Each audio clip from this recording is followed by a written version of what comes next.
O filme do Mario me preocupa. Mas, tipo, é um filme bom, eu gostei muito do filme. Mas eu vou mostrar minha opinião e mostrar que o filme do Mario pode ser um marco de o fim de um gênero de filmes que tinha potencial, estava melhorando, mas agora pode no futuro ir por ladeira abaixo.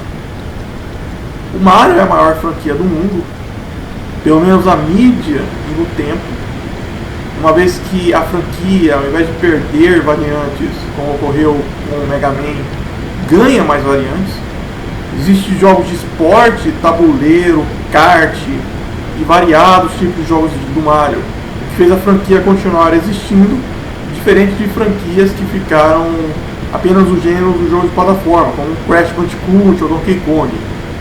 O filme do Mario foi bem recebido pela crítica não especializada, pois era o filme que há anos gamers pediam. Desde os anos 80, os gamers queriam ver o seu videogame na televisão, seja em um desenho ou uma citação por alguém famoso, mas a mídia sempre desviava da obra original e inseria algo que não estava no jogo, como o famoso Mega Man verde de Capitão N. Entretanto, isso tinha um motivo. Naquela época a mídia pensava em fazer um desenho de videogame, e não um videogame em um desenho.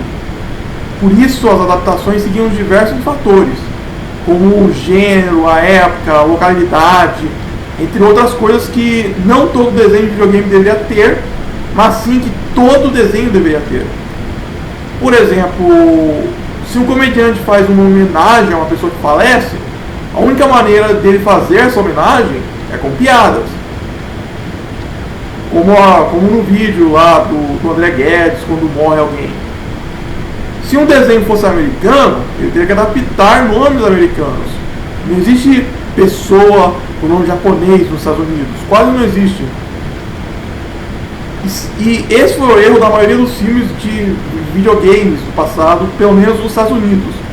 Os desenhos dos filmes de videogames do passado nos Estados Unidos tentavam fazer pontos que não podiam faltar em filmes. E não pontos que podiam faltar em filmes de videogame. O exemplo disso é o próprio filme do Mario, o primeiro filme do Mario, live action. O filme era um live action, então a animatrônica e a computação gráfica da época não iria dar conta de trazer Goombas e Koopas para aquele universo. Ia ficar muito desconexo. Por isso o filme primeiro adicionou tudo essencial em live action como base, para depois adicionar o elemento do Mario. E aí que essa animação de Mario, que é o novo filme, se diferencia não apenas desse filme, mas de todos os jogos de videogames que vieram antes, com exceção de um que eu já vou citar. Os filmes baseados em videogames dos Estados Unidos e do próprio Japão tratavam a história dos games como algo real e colocavam os personagens dentro delas.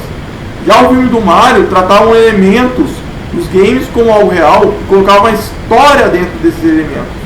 E por isso a história só serve para apresentar esses elementos para quem assiste.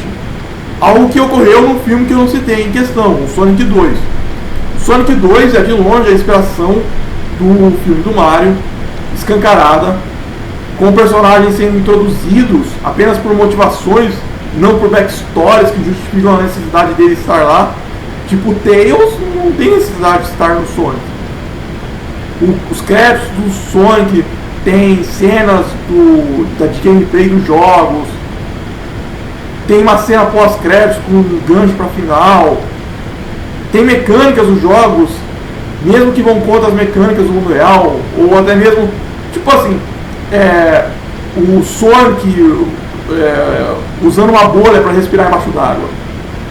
Essa mecânica é uma mecânica do jogo, mas não existe no mundo real e talvez nem na história do Sonic.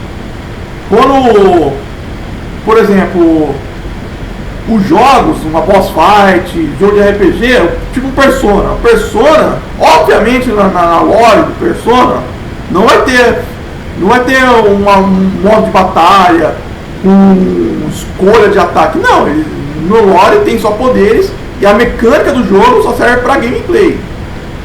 Então, Um filme que se basearia na história não traria mecânicas dos jogos para o filme. No filme do Mortal Kombat, por exemplo, ninguém gritava finishing, né? Finishing é só um aviso pro leitor. Ninguém dava gancho, as pessoas lutavam arte marcial, não usando a mecânica do game. Já no filme do Sonic, as mecânicas do game ficaram escancaradas. E no Mario ficou mais escancarado ainda. Tipo, o Mario perdendo power-up ao tomar dano, por exemplo. E isso foi, sem dúvida, baseado no filme do Sonic 2. E é isso que me preocupa. Tipo assim, o Sonic 2 é outro filme que, igual o Mario, teve crítica da crítica especializada, mas teve boa aceitação da crítica não especializada. Eu me lembro de um outro tipo de filme que impressionou fãs com elementos similares do local de origem introduzidos e com cenas pós-créditos com gancho para a continuação: os filmes da Marvel.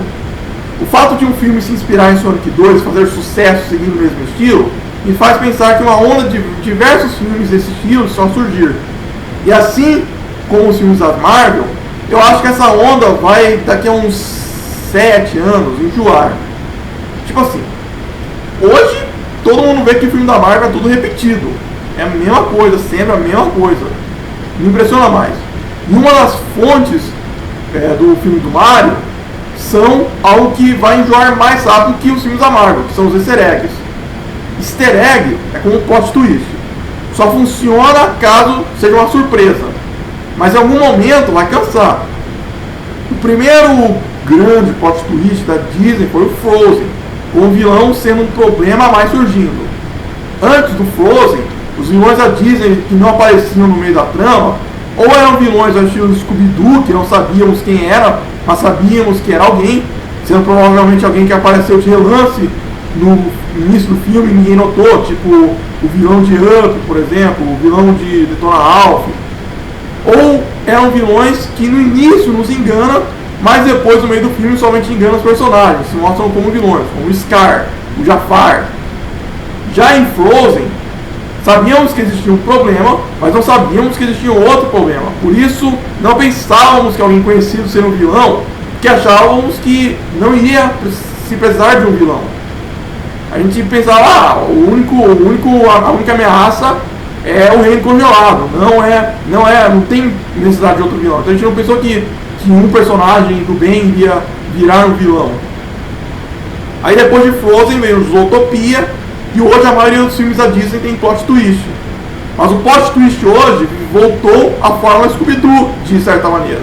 Que agora a gente não sabe ainda quem é o vilão, mas a gente sabe que vai ser alguém que é do bem. Antes a gente sabia que ia ter. A gente não sabia quem era o vilão, mas sabia que era alguém. Hoje a gente não sabe quem é o vilão, mas a gente sabe que vai ser alguém do bem. Quem conhece o mundo dos animes sabe como uma boca mágica, um desenho aclamado, pode rezar um gênero de obras de ficção para sempre. Eu ainda sou um apoiador do gênero que mostra a história do game sendo um elemento da realidade e não apenas a mecânica. E eu hoje sei que isso nunca mais irá existir. Muitos falam que filmes de videogames eram ruins, mas no Japão os filmes de videogames tinham potencial, eram fiéis à história, apesar de baixo orçamento. Esses filmes ainda assim valorizavam a história e não precisavam valorizar a mecânica do jogo. No Japão, esses filmes eram baseados na lore do videogame. E os filmes americanos, por não conseguirem imitar o jeito japonês, inventaram outro jeito. E esse jeito vai tender a ser mais famoso daqui pra frente com o filme do Mario. O próprio Sonic 1, o primeiro filme, era um filme menos voltado para mecânica e mais voltado para lore. Mas agora, com o Sonic 2 e o Mario, a indústria americana vai se tornar mais alinhada com a reprodução da mecânica do jogo, não com a lore do jogo no filme. E eu acho que com certeza o gênero de filmes de jogos irá se tornar pejorativo, enjoativo e de mau gosto nos próximos 10 anos. E isso é algo que eu não quero para esse gênero, que apesar de nunca usar, tinha potencial.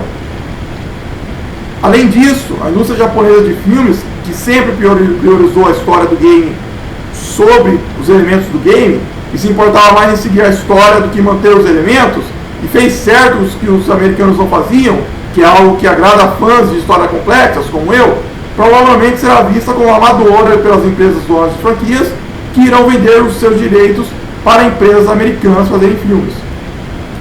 Será um triste fim para esse gênero de filme, que eu gostava, principalmente os japoneses.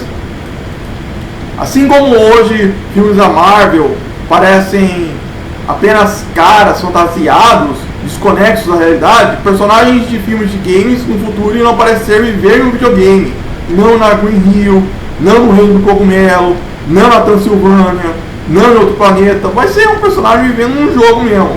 A lore não vai ser bem transposta, bem trazida para o filme. Eu espero que eu esteja errado e que a indústria dos games de jogos continue tratando os personagens como personagens da história e não de jogos.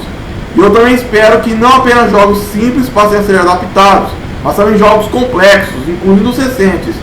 Existem jogos com um universo muito complexo e games muito simples, como Metroid, Zelda e Castlevania, e eu não iria querer ver filmes desses jogos sendo tratados como games. Afinal, uma coisa que eu não gosto é quando personagens se assumem como fictícios. Isso estraga a minha experiência. Eu sou um fã de Mega Man, e quando eu ver um filme de Mega Man, eu quero sim ver a lore do Mega Man, a teoria por trás do Mega Man, eu quero ver a lei da robótica. Eu até tancaria um Super Sentai de Mega Man X, apesar dos Mavericks e live action poderem ficar muito escrotos. Essa é a minha opinião, e se vocês gostaram, deixem um like, se vocês não gostaram, comentem. E eu estou postando vlogs por causa que eu tenho medo do YouTube não dar monetização no meu canal, caso eu apenas poste vídeos de slides e seleções. Até mais!